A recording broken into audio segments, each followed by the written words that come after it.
Praise lord, హల్లెలూయా. దేవునికి స్తోత్రం. ప్రభు పరిశుద్ధ నామానికి మహిమ కలుగును గాక. క్రీస్తునందు ప్రియులారా, దేవుడు తన మహాకృపను బట్టి తిరిగి నూతన ఉదయకాలం వేకునేటి రీతిగా ప్రభు పాదసముఖం నిలబడడానికి, ఆయన మాటలను ధ్యానించడానికి ప్రభు చక్కటి అవకాశం మనకి ఇచ్చారు. అందుని బట్టి ఆయన విలువైన శ్రేష్ఠమైన నామమునకు ఘనత, మహిమ, ప్రభావం కలుగునుగాక. క్రీస్తునందు ప్రియులైన దైవజనులు, స్నేహితులు, విశ్వాసులు, సహోదరి ఈ కార్యక్రమాన్ని వీక్షిస్తున్న ఆత్మీయులందరికీ మన రక్షకుడైన యేసయ్య నామములో ఉదయకాలపు శుభములు మరియు వందనాలు తెలియజేస్తాను. మీరంతా బాగున్నారా? చాలా సంతోషం. రండి, కూడా మిమ్మల్ని ప్రార్థనతో ఆహ్వానిస్తున్నాను. అనుదిన అభివృద్ధి ఉదయకాలపు ధ్యానం అనేటువంటి ఆధ్యాత్మిక కార్యక్రమంలో నాతో పాటు పాలిభాక్షలు కండి, వాక్యాన్ని ధ్యానించి ఆశీర్వాదాలు పొందండి. బైబిల్స్ ఉన్నాయి కదా, రైట్, తెరచి చూడండి. లేని పక్షాన్ని చదివే మాట వినండి, గ్రహించండి. వాక్య ధ్యానంలో పాలిభాక్షలు కండి. నేటి దిన ధ్యాన వాక్యంగా అపోస్తుల కార్యగ్రంథము 2వ అధ్యాయము 40 వచనంలో ఒక మాట చదువుతా ఉన్నాను. మీరు మూర్ఖులకు ఈ తరం వారికి వేరై రక్షణ పొందుడని వారిని హెచ్చరించాను. దేవుడు తన పరిశుద్ధ లేఖన మాట మన కొరకు దీవించును గాక. తలలోంచి కన్ను మూసుకుందాం. ప్రార్థన. మహాగణుడును మహోన్నతుడైన మా ప్రియ పరలోక తండ్రి, స్తోత్రాలు. తిరిగే నూతన ఉదయకాల సమయంలో నీ మాటలు ధ్యానించే చక్కటి ధన్యత, అవకాశం మాకు ఇచ్చినందుకు వందనాలు. నీ కృపాతిశయములు ఆయన మమ్మల్ని నడిపిస్తూ బలపరుచినందుకు స్తుతులు చెల్లిస్తూ, నీ యొక్క సన్నిధి మాటున మమ్మల్ని బలపరచండి. ఈ ఆధ్యాత్మిక కార్యక్రమం ద్వారా అనేక సత్యాలు నేర్చుకుంటున్నాం. మరింతగా నేర్చుకోవడానికి నీ జ్ఞానాన్ని అనుగ్రహించి కార్యక్రమం ద్వారా ఘనత, మహిమ, ప్రభావాలు మీరు పొందుకోండి. క్రీస్తు నామం పేరిట ఈ మాటలు అడుగుతున్నాం తండ్రి, ఆమేన్. చాలా సంతోషం పిల్లలు. చదవని మాటలు మరొకసారి మనం జ్ఞాపకం చేసుకుంటే, పేతురు భక్తుడు చాలా శ్రేష్టమైన మాట మనం చూస్తున్నాం. మూర్ఖులకు ఈ తరం వారికి వేరే, అంటే ప్రత్యేకించబడాలి. ప్రత్యేకించబడడం అనేది బైబిల్ అంతటిలో కూడా ఆది నుండి అంతం వరకు కనబడేటువంటి ప్రధానమైన సిద్ధాంతం. ప్రత్యేకించబడి ఉండడానికి ఇవ్వబడినటువంటి పిలుపునకు విరుద్ధమైన వాదన ఏది కూడా లేదు. అందుకే చాలా సందర్భాల్లో మీరు పిలువబడిన పిలుపుకు తగినట్లుగా జీవించనని చెప్పి పౌలు భక్తుడు హెచ్చరించారు కొన్ని చోట్ల. అలా అయితే దానిని రూపొందించి ఆచరించడంలో భిన్నమైనటువంటి దృక్పథం అనేది ఉంది.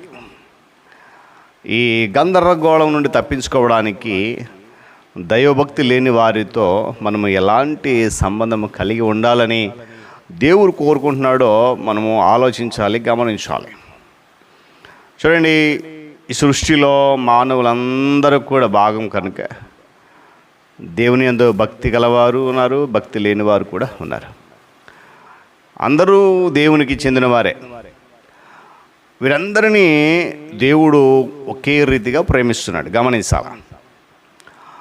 ఆయనకు ఏ విధమైనటువంటి పక్షపాతము లేదండి. అందుకొరకే వెలుగును, వర్షాన్ని అందరికీ కూడా దయచేస్తున్నాడు. మరలా చెప్తున్నాను, భక్తి లేని వారు ఉన్నారు, భక్తి గలవారు ఉన్నారు. అందరినీ ఎటువంటి పక్షపాతం లేకుండా దేవుడు చూస్తున్నాడు, ప్రేమిస్తున్నాడు.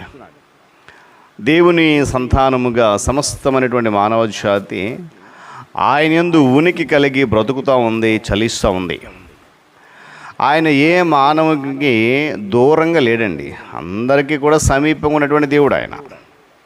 ఎవరిని దూరం పెట్టలేదు, అలాగని ఎవరికి ఆయన దూరంగా లేడు. మనుషులు దేవునికి దూరంగా ఉంటున్నారు తప్ప దేవుడు మనుషులకు ఎప్పుడు కూడా దూరంగా లేడు. ఈ సత్యాన్ని గ్రహించకుండా యేసుక్రీస్తు ప్రభువారి కాలమందు ఉన్నటువంటి మతాభిమానులు ఇతరులతో మనం కలవకూడదు అనేటువంటి అలవాటును పాటిస్తూ ఉండేవారు.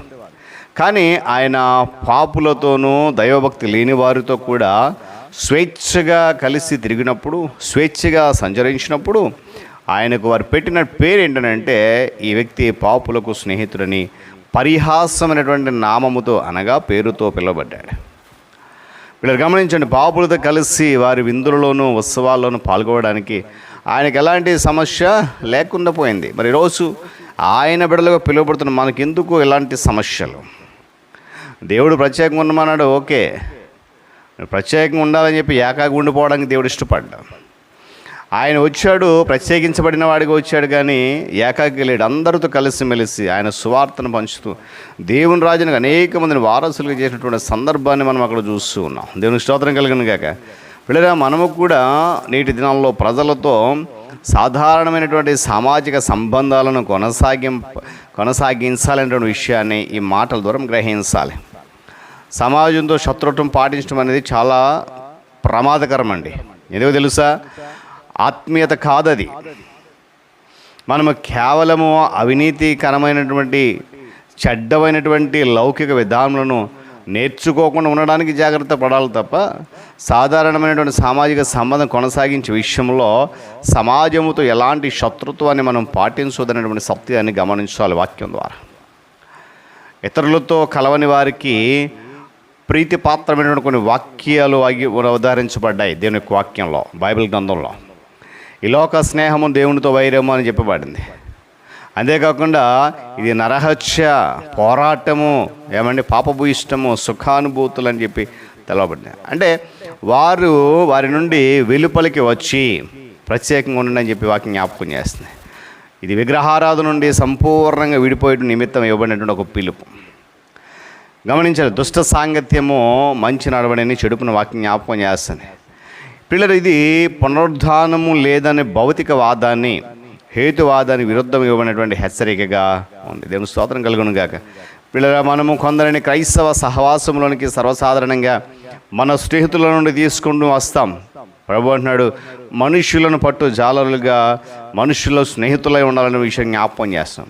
పాపమును ద్వేషించాలి కానీ పాపిని కాదనే సత్యాన్ని కూడా వాక్యం జ్ఞాపకం. కనుక ఉదయకాల సమయంలో పిల్లరా, మనము ప్రత్యేకించబడాలి. పౌలు అంటున్నాడు, ఆ పేతురు భక్తుడు అంటున్నాడు అపొస్తలుల సంఘానికి చెప్తూ, మీరు మూర్ఖులకు ఈ తరం వారి మధ్యలో ఉన్నారు కనుక వారి నుండి వేరైపోండి, జాగ్రత్తగా ఉండండి, రక్షణ పొందండి, ప్రభువు దీవిస్తాడని చెప్పి. కనుక ఉదయకాల సమయంలో మనం ప్రత్యేకంగా ఉండాలని దేవుడు పిలిచాలి కానీ ఏకాకి ఉండడానికి దేవుడు పిలవలేదు. కనుక ప్రత్యేకించబడిన మనము అందరితో కలిసి ఆ ప్రత్యేకత చాటాలి. తద్వారా వారు కూడా ఆ ప్రత్యేకతలోనికి రావడానికి మనము మాదిరికరమైనటువంటి బ్రతుకును చూపించాలి. కనుక అట్టి స్థితిలో మనం వెళ్ళడానికి పరిశుద్ధాత్మ దేవుని సహాయం కోరుతూ ముందు కొనసాగుదాం. దేవుడి మాటలు మన కొరకు దీవించును గాక. తలలోంచి కన్ను మూసుకురండి, ప్రార్థన చేసుకుందాం. మహోన్నతుడు మీకు వందనాలు, ప్రేమ స్వరూపి, సకల ఆశీర్వాదం కారణభూతుల వందనాలు. నాయన, మేము ప్రత్యేకంగా ఉండాలని నువ్వు ఏర్పాటు చేసుకున్నావు. అయితే ఆ ప్రత్యేకతను కొనసాగించే క్రమంలో సమాజంతో ఒకవేళ శత్రుత్వాన్ని పెంపొందించుకుంటున్నామేమో, ఈరోజు ఈ మాటల ద్వారా మాలో ఎలాంటి శత్రుత్వము సమాజం పట్ల లేకుండా అందరితో కలిసి ప్రేమతో ముందుకెళ్ళి కృప దయచేయండి. మీరే మహిమ ఘనత ప్రభావాలు పొంది ఈ వాక్యం ద్వారా ప్రతి బిడ్డను కదిలింపచేయండి. యేసు నామం ప్రార్థన అడుగుతున్నాం తండ్రి, ఆమేన్.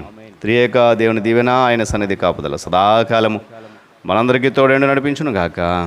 ఆమేన్.